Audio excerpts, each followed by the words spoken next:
soul. Welcome back to MindBody Connection with me, Karey Smith, the podcast where we dig into real stuff, your mind, your emotions, your body, and how to live with more peace, joy, and genuine connection. Today we're talking about relationships and communication. You know, the thing that we all think we're decent at until someone says, we need to talk. And our brain immediately runs for cover like you just heard a smoke alarm.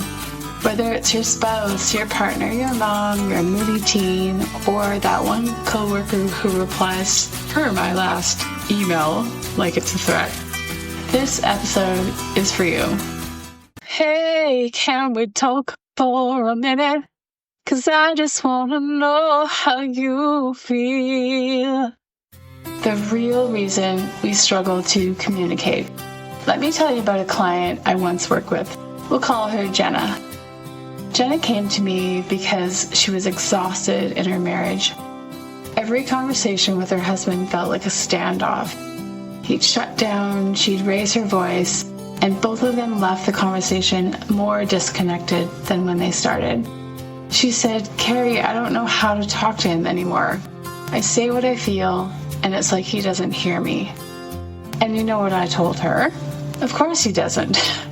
Because most people don't actually speak from a calm place. They speak from a wounded place. And most people don't listen to understand. They listen to defend. We're not all bad communicators. We're just unhealed communicators. When we believe we're not heard, when we carry shame or fear of rejection, when we never learn to feel safe speaking honestly, we default to survival mode communication, like stonewalling, people-pleasing, exploding, or shutting down. But good communication starts before you even open your mouth. It starts with your thoughts, your beliefs, your emotional wiring. Your words follow your thoughts. Something I teach every client. You cannot speak more kindly than you think. Take a second with that one. If your inner world is full of fear, guilt, or they're going to hurt me, then your words are going to reflect that, even if you're trying to be calm. That's why we start with the root. What are you thinking before you speak? Try asking yourself, what am I assuming about this person? Am I trying to connect or control? Do I feel safe right now? Is this conversation coming from love or from fear? Jenna told me when she started doing this, she began noticing the little thoughts that showed up before her words, like, he doesn't really care about me, or how I feel, or I always have to bring things up, or they never get fixed. And with that awareness, she started changing the conversation, inside and out. The power of mindful connection. Now here's where it gets really good, and you know I love this, mindfulness. Before you speak, take a breath. Not just any breath, a mindful one. Feel your feet on the ground. Notice what's happening in your body. Are your shoulders tense? Is your jaw clenched? Is your heart racing? Your body knows before your mind does whether you're in a safe space to communicate or a reactive space. Here's a simple practice that I teach. Number 1, pause. Take 3 deep breaths through the nose and out your mouth. Number 2, notice, what am I feeling right now? From head to toe, inside and out. Number 3, choose. What energy do I want to bring to this conversation? What is the outcome that's really in my heart? Because when you're mindful in your inner state, your words naturally become more intentional, more loving, more powerful. Let's talk about the actual words we speak, because they matter more than we think. These are words that build up and words that tear down. Words that create safety and words that create walls. Life-speaking words sound like, help me understand you, or I appreciate when you. What I hear you saying is, I feel safe when. Can we try that again? Death-speaking words sound like, you always, or you never, or why can't you just, or fine, whatever, or you're being too sensitive, or that's not what I meant, without taking responsibility. Notice the difference. Life-speaking words invite connection. Death-speaking words shut it down. Say what you need to say. Say what you need to say.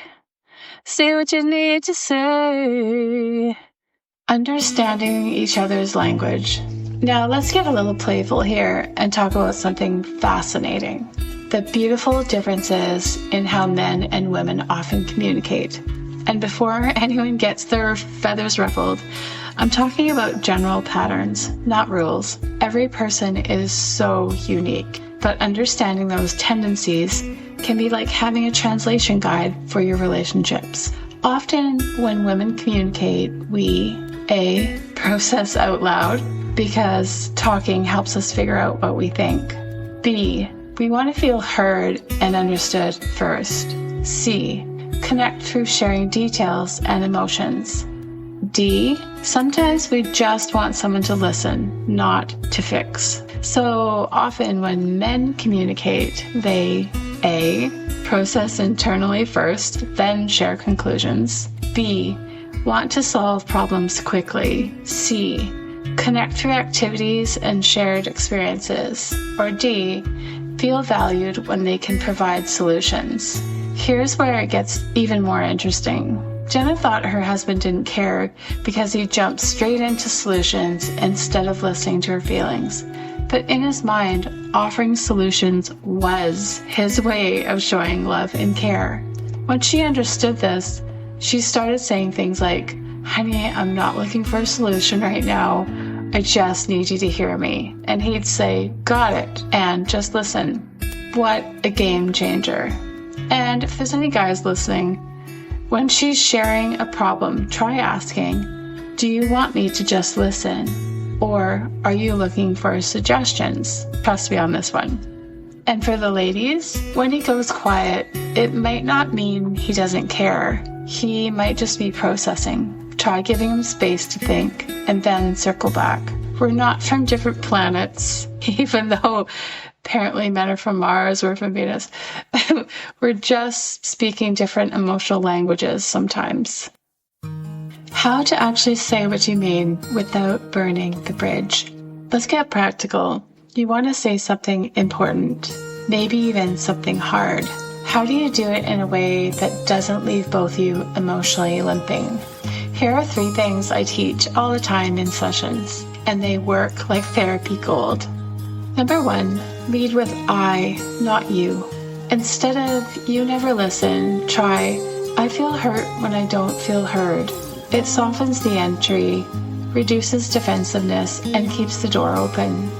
Number 2, breathe before you speak. Literally pause, ground yourself. Don't speak while your nervous system is still sounding the danger alarm. You'll say things you don't mean and forget the ones you do. Number 3, mirror before responding. This one's powerful. Before you share your point of view, reflect theirs. So what I hear you saying is that you felt hurt when I canceled without warning. Is that right? That simple act of mirroring creates emotional safety, and where there's safety, there's space for connection. Healing relationships starts with you. So here's what happened with Jenna. Over a few weeks, she started shifting her patterns. She focused more on regulating herself than on fixing her husband. She stopped trying to win the argument and started trying to stay connected. She let go of the scorecard. She dropped the emotional grenades. She started speaking life over her marriage instead of rehearsing what was wrong. And guess what happened? Her husband definitely started leaning in. They had way fewer fights. And when conflict did come up, they handled it like a team, not 2 boxers in a ring. Now, I'm not saying that you're the only one who needs to change. Relationships are a dance. It takes 2. But it always starts with you. And that's where your power lives. Not in fixing them, but in transforming how you show up. Let's talk about something that can feel like a big, heavy word, but is actually one of the most liberating tools in your relationship toolbox. Forgiveness. Now, I know what you might be thinking. Karey, forgiveness sounds like I'm letting someone off the hook for hurting me. Or maybe I'm not ready to forgive because I'm still mad. I hear you. I've been there.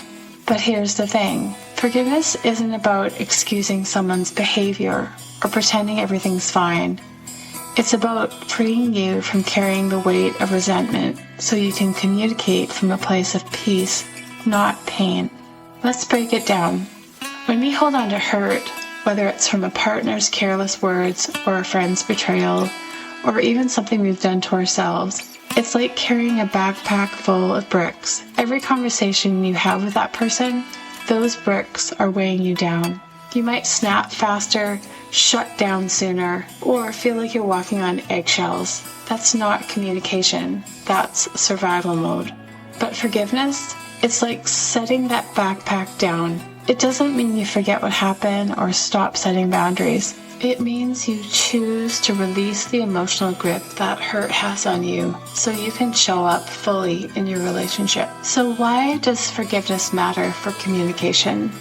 When you forgive, you create space for honest, open dialogue. You're not speaking from a place of you owe me or you hurt me. You're speaking from a place of clarity and strength. And that shift, it's magnetic. It invites the other person to meet you in that space of authenticity. Let me share another quick story. My client Maya, who was struggling to talk to her sister after a big fallout, she felt betrayed because her sister shared something private with their family.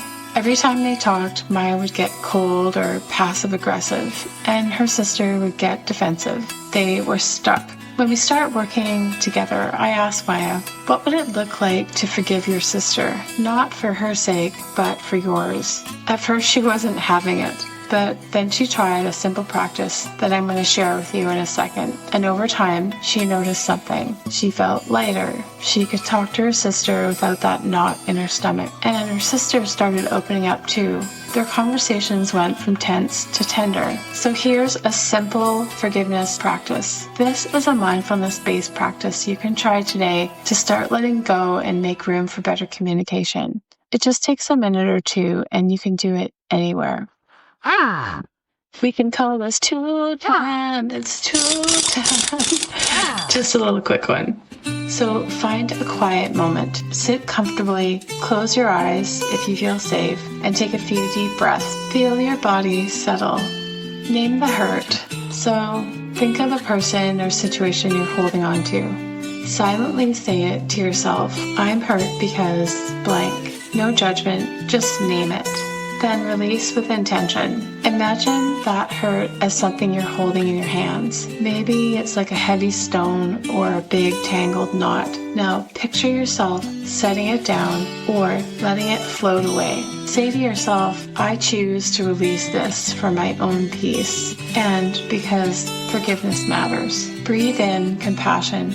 Take one deep breath and invite compassion for yourself or maybe even for the other person. You don't have to feel warm and fuzzy about them. Just open the door a little crack. This isn't a one and done thing. Forgiveness is a practice, not a finish line. But every time you do this, you're rewiring your heart to communicate from a place of freedom, not fear. Let it go, let it go. Just don't hold it anymore. Forgiveness in action.